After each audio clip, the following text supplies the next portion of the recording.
Reforms are protecting employees or weakening their rights. These labor codes are weakening the rights of employees.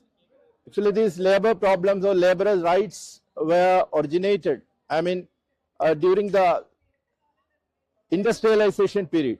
Organized labor has started during the industrialization time. Thereafter, laborers had so many problems. They fought for their rights. And after many strikes and many agitations, there was a worldwide acceptance that the laborers should be have dignified labor. They require enough rest. They require enough entertainment. So 8 hours work, 8 hours entertainment, and 8 hours rest. This principle has come into force worldwide.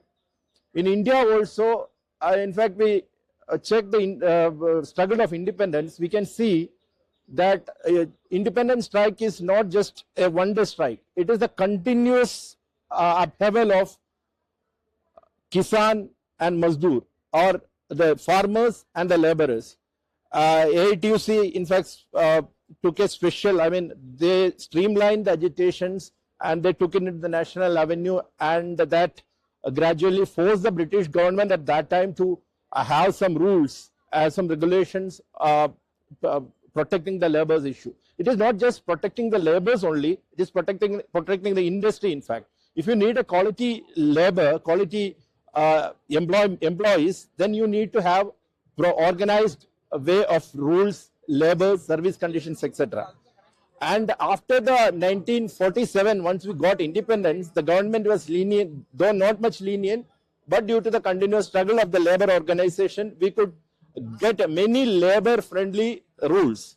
That is not only strengthening the laborers, but it is in fact strengthening the entire industry. That's how the laborers can have a dignified labor. Their children can get better opportunities to grow and come to the national level and be a part of the national growth. Now, with this labor codes, the government is bringing back the forced labor or the slavery. In fact, there is a principle that all men are created equal.